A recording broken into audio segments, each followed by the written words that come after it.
Skinner का सिद्धांत ऐसा लाजवाब सिद्धांत है जो सबसे ज्यादा यूज होता है, जिसका हम सबसे ज्यादा उपयोग करते हैं।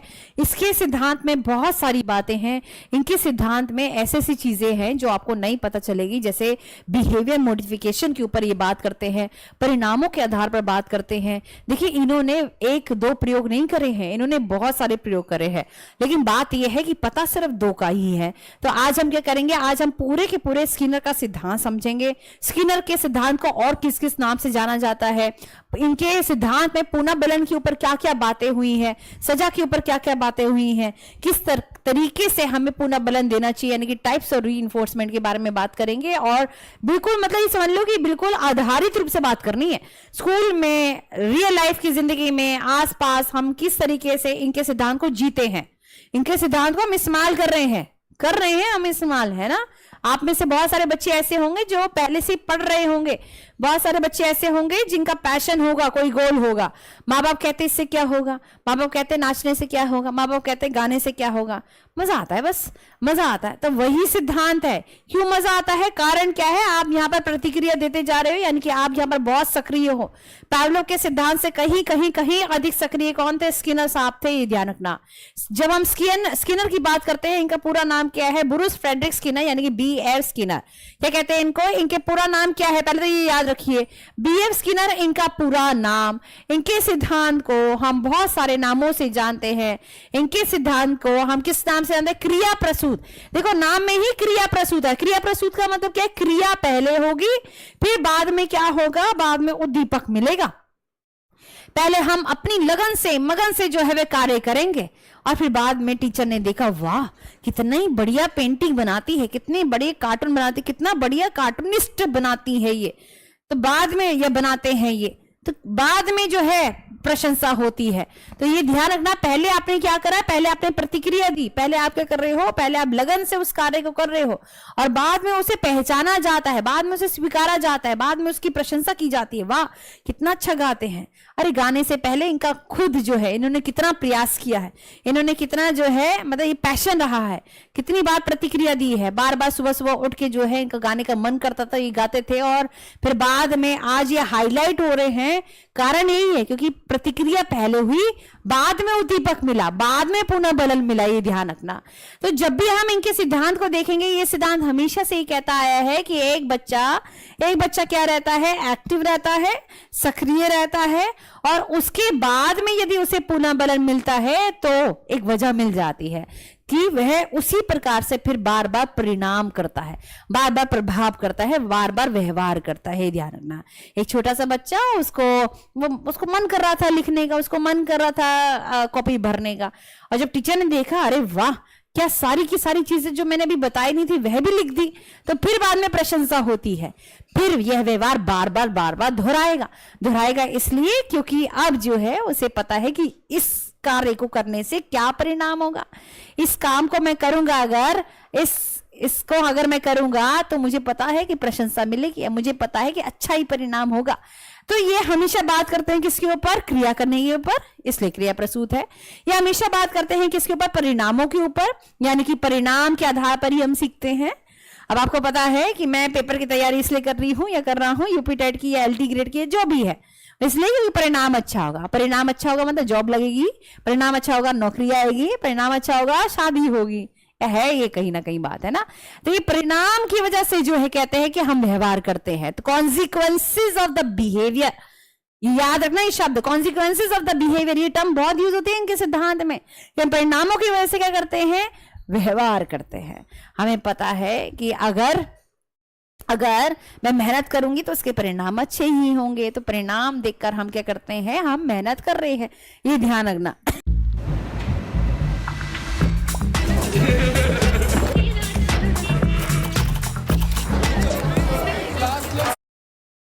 ये ध्यान रखना।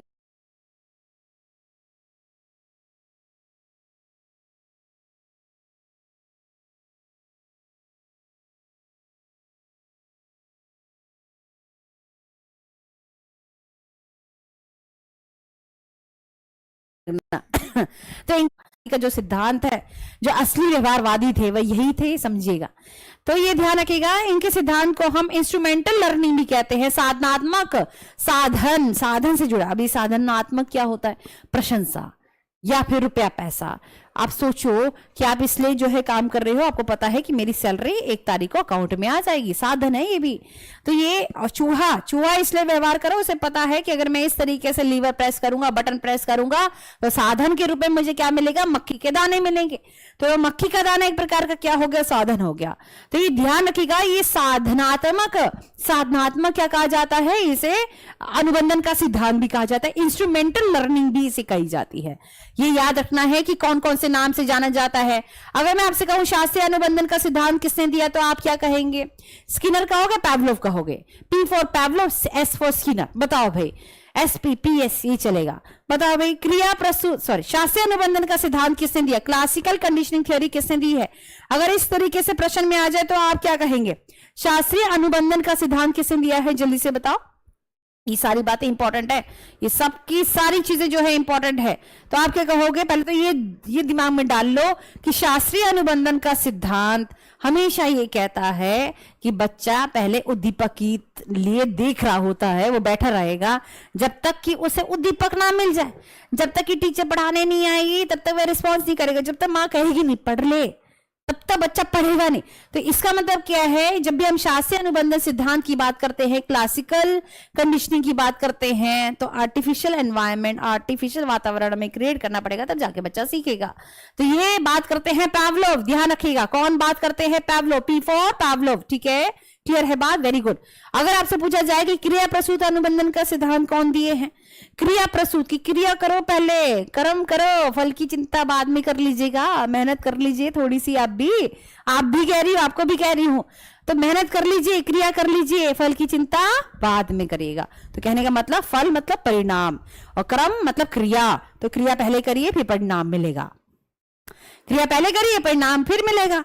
तो ये कौन कहता है क्रिया प्रसूत अनुबंधन का सिद्धांत? स्किनर। याद रखना, यहां तक बात याद हो गई? ये दिमाग में घुसानी है। ये जितनी भी बातें मैं कर रही हूं, each and everything you have to fix in your mind. भीतर गाड़ लो इसे, अंदर जो है ऑब्जर्व कर लो, नसों तक, खून तक जो है ये पहुंचना चाहिए, अपनी नाड़ी में जो है ये पहुंचना चाहिए। क्लियर है बात? वेरी गुड, बहुत बढ़िया। तो अगर मैं आपसे कहूं इंस्ट्रूमेंटल लर्निंग का सिद्धांत किसने दिया है? क्यों दिया है? क्योंकि कहीं ना कहीं इंस्ट्रूमेंट है ना। इंस्ट्रूमेंट का मतलब साधन से जुड़ा है। जैसे मान लीजिए चूहे के साधन क्या है? मक्की का दाना, या फिर कबूतर के लिए साधन क्या है? मक्की का दाना, कैसे भी करके उसे वह हासिल हो जाए। बिल्ली के लिए भी क्या था? मछली तो थी, वो भी तो साधन था, कैसे भी करके उसको लेना है। तो और आपके दिमाग में पैसा, ये ध्यान रखिएगा। तो सबके मन में कोई ना कोई ये बात रहती है। तो इंस्ट्रूमेंटल लर्निंग का सिद्धांत किसने दिया? साधनात्मक अनुबंधन का सिद्धांत इन्होंने, सक्रिय कंडीशनिंग का सिद्धांत इन्होंने, क्योंकि सक्रिय रहते हैं हम यहाँ पर, पहले एक्टिव रहेंगे फिर जाके हमें पुनः बल मिलता है। वाह क्या काम करा, पीछे की मेहनत कोई नहीं देखता है। आज ये देखते हैं कि आज नंबर 1 पर पहुंच गए हैं, किसी को यही नहीं पता कि फेलियर्स क्या है, उसके नहीं पता रहता ना। आज तो हम नहीं देखते वाह कहां तक पहुंच गई है ये, कोई भी कहां तक पहुंच गया है, कहां तक पहुंच गई है। पीछे के फेलियर्स भी तो देखो, कितनी बार वह जना फेल हुआ है तब जाके यहाँ पर बना है। चलिए भाई, तो स्किनर प्रबंधन का सिद्धांत भी से हम कहते हैं, स्किनर कंडीशनिंग सिद्धांत कहते हैं। याद रखना, ये कब पैदा हुए? मैंने कहा था जब पैवलोव को सम्मानित किया जा रहा था नोबेल प्राइज से, तब स्किनर साहब जो है वह पैदा होते हैं, 1904 में। याद रखना है, ठीक है? क्लियर है बात? समझ में आ गई है? फिर अगर आपसे पूछे कि इन्होंने कौन सा एक्सपेरिमेंट किया, कि इसके ऊपर सबसे ज्यादा जो प्रचलित है एक्सपेरिमेंट, जो बहुत फेमस है आज की डेट में, तो कौन से एक्सपेरिमेंट करे? देखिए आपको शायद नहीं पता होगा, इन्होंने बिल्ली के ऊपर भी एक्सपेरिमेंट किया था। बिल्ली के ऊपर भी एक्सपेरिमेंट, लेकिन वो चला नहीं। बिल्ली के ऊपर भी किया था, और क्या कहते हैं, बंदर के ऊपर भी किया था, लेकिन वो चला नहीं। मतलब वो इतना प्रचलित नहीं हुआ। कहते हैं ना बहुत सारे काम करते हैं, लेकिन एक काम जो है बहुत ज्यादा फेमस हो गया है, या एक रील वायरल हो गई आज की डेट में, ये कह लो, तो वही फेमस है। अरे काम तो बहुत कर रहे हैं। तो वही अगर हम कहें, स्किनर ने 2 प्रयोग करे थे। इन दोनों प्रयोगों में एक ही बात ये कहने का प्रयास कर रहे हैं। पहले मैं क्रक्स बता देती हूं, फिर एक एक प्रयोग को लेंगे। इन दोनों प्रयोग में एक एक बात हमें सीखने को मिल रही है। क्या? चूहे के ऊपर किया, कबूतर के ऊपर किया। बस ये एक बात जो है वह जान लीजिए। इन दोनों प्रयोग से एक बात सीखने को यह मिलती है कि दोनों ही, चाहे वह चूहा हो चाहे वह कबूतर हो, क्या कर रहा है? प्रतिक्रिया कर रहे हैं। रिस्पॉन्स कर रहे हैं। क्या कर रहे हैं? रिस्पॉन्स। उन्हें नहीं पता, अभी चूहे को आपने पिंजरे में डाल दिया है, इसे हम क्या कहते हैं? स्किनर पिंजरा भी कहते हैं या बक्सा भी कहते हैं, ठीक है। और ये चूहा क्या करेगा? चूहे की प्रवृत्ति क्या होती है? चूहे की प्रवृत्ति, जब वो पिंजरे में आ जाता है ना, रोटी ना खाएगा आराम से, वो क्या करेगा? वह इधर उधर घूमेगा, झटपटाएगा, वह क्रिया करेगा, ये ध्यान रखना। तो ऐसे ही जब स्किनर ने इस चूहे को इस पिंजरे में डाला तो वो क्या कर रहा था? क्रिया कर रहा था। क्या कर रहा था? इधर उधर घूमना, इधर उधर, रैंडम मूवमेंट जिसे हम कहते हैं अंग्रेजी में। तो इधर उधर घूमना, इधर देखेगा तो चूहा क्या कर रहा था? क्रिया कर रहा था। क्रिया मतलब हो गया रिस्पॉन्स, और रिस्पॉन्स का मतलब इधर उधर घूमना, रैंडम मूवमेंट्स करना। क्लियर है? तो फिर एकदम से अचानक से एक लीवर यहां पर प्रेस हो जाता है, और लीवर प्रेस होने से क्या मिलता है? ऊपर से क्या आता है? मक्की का दाना आता है। किसका दाना आता है? मक्की का दाना आता है। तो ये जो मक्की का दाना जो अज्ञात था, मतलब पता थोड़ा है, पता थोड़ा था कि मक्की का दाना कैसे आ गया, नहीं पता था। तो जो अज्ञात व्यवहार की वजह से, मतलब इस व्यवहार की वजह से अगर उसे किसी प्रकार की कोई अज्ञात चीज पहली बार मिलती है, उसे हम क्या कहते हैं? देखो, पुनः बलन कहते हैं। क्या कहते हैं? पुनः बलन कहते हैं, यानी रीइंफोर्समेंट कहते हैं। क्या कहते हैं? रीइंफोर्समेंट कहते हैं। यह याद रखना है। रीइंफोर्समेंट स्टिमुलस में एक अंतर है, वो अंतर है ज्ञान और अज्ञान का। जैसे मान लीजिए अभी आप अज्ञान है कि पढ़कर क्या होगा, है ना, फिर भी आप पढ़े जा रहे हैं, फिर भी जो है एकदम से पेपर आ गया, रीइंफोर्समेंट मिल गया, और सोचो कि इस पेपर में आप पास हो गए, फिर तो आपके पास नौकरी भी आ गई, पैसे भी आ गए, छोकरी भी आ गया। अब फिर मैं और ज्यादा पढ़ाई करूंगा, यानी कि तब जब हम कोई भी व्यवहार इसलिए कर रहे हैं जब हमें मालूम है कि इसके परिणाम क्या होंगे, तब हमारा क्या बन जाएगा? स्टिमुलस बन जाएगा। जैसे चूहे को पता लग गया था कि इसी लीवर को दबाकर बार बार मुझे मक्की के दाने मिलेंगे, मजा, मैं मौज उड़ा दूंगा मैं। तो इसका मतलब क्या है? जब भी हमारा कोई ज्ञात व्यवहार होता है उसे हम क्या कहते हैं? स्टिमुलस कहते हैं। स्टिमुलस का मतलब हो गया ज्ञात व्यवहार, और पुनः बलन क्या हो गया? अज्ञात व्यवहार की वजह से मिलने वाला क्या? पुनः बलन, या मिलने वाला प्रोत्साहन। ठीक है, ये हमेशा अज्ञात होगा और ये क्या होगा? ज्ञात होगा। अब वह बार बार क्या करेगा? प्रतिक्रिया करेगा। अब वह क्या करेगा? लीवर को दबाएगा। प्रतिक्रिया मालूम तो क्या होगा? लीवर को दबाना। क्या? लीवर को प्रेस करना। समझ में आ गई? यहां पर उसने चलते फिरते लीवर को प्रेस कर दिया जब उसको पता भी नहीं था, और जिसकी वजह से उसे क्या मिला? मक्की का दाना। रीइंफोर्समेंट के रूप में क्या मिला था? मक्की का दाना मिला था। मक्की का दाना पुनः बलन के रूप में मिला था। अब इसी मक्की के दाने के लिए देखो, यहां पर भी मक्की लिखा है, यहां पर भी मक्की का दाना लिखा है। अंतर वही है कि जो मक्की का दाना था उसे पता नहीं था इस समय पर।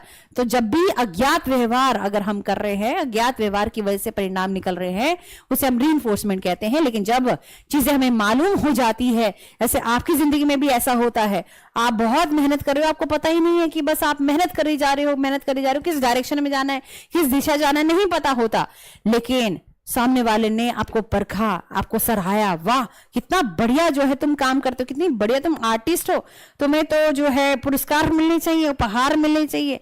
तो पहली दफा में 5,000 का चेक लिख के जो है वह काट दिया।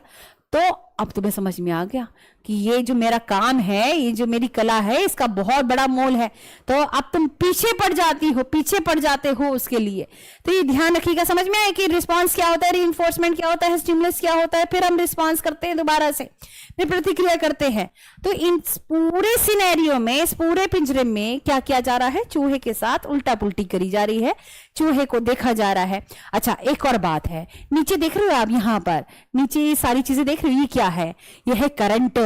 करंट मतलब करंट इसलिए दिया जाता है, देखिए स्किनर ने क्या करा, इस पिंजरे में ऐसा जाल बिछाया, करंट वाला जाल बिछाया। इसी वजह से, कारण क्या था कि हम ये देखना चाह रहे थे कि क्या चूहा हमारी बात सुन रहा है कि नहीं सुन रहा है, क्या हम चूहे को नियंत्रित कर सकते हैं कि नहीं कर सकते।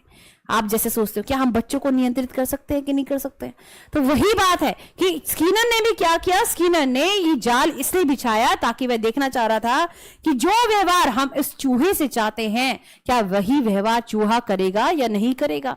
तो इसीलिए क्या किया गया, ये जाल बिछाया गया जिसे हम कहते हैं इलेक्ट्रिक करंट। इलेक्ट्रिक करंट की एक शील्ड जो है वो नीचे बिछा दी गई थी, और कारण यही था कि हम चाहते थे कि चूहा अपने आप लीवर प्रेस ना करे। जब लाल बत्ती यहां पर जो है जलेगी तो वह खुद आगे नहीं बढ़ेगा, है ना। तब उसे समझ में आ जाए कि लाल बत्ती जल रही है, तो मैं अगर आगे बढ़ूंगा लीवर प्रेस करने के लिए तो करंट आ जाएगा। और जब हरी बत्ती जो है यहां पर जलेगी तभी अगर वह लीवर प्रेस करेगा तब उसे मक्की का दाना मिलेगा। तो इसका मतलब हमने इस पूरे चूहे के साथ क्या किया, बहुत सारे कारनामे करे। उस कारनामे से हमें यह पता चलता है कि बच्चों के व्यवहार को हम क्या कर सकते हैं, रूपांतरण कर सकते हैं। मान लीजिए बच्चे आपकी क्लास में, क्योंकि हमें क्लासरूम में ही जाना है तो बच्चों के ऊपर सारे उदाहरण लेने पड़ेंगे। तो बच्चे अगर मान लीजिए गलत व्यवहार कर रहे हैं, नाक में उंगली डाल रहे हैं, या बच्चा जो है बार बार एक दूसरे का धक्का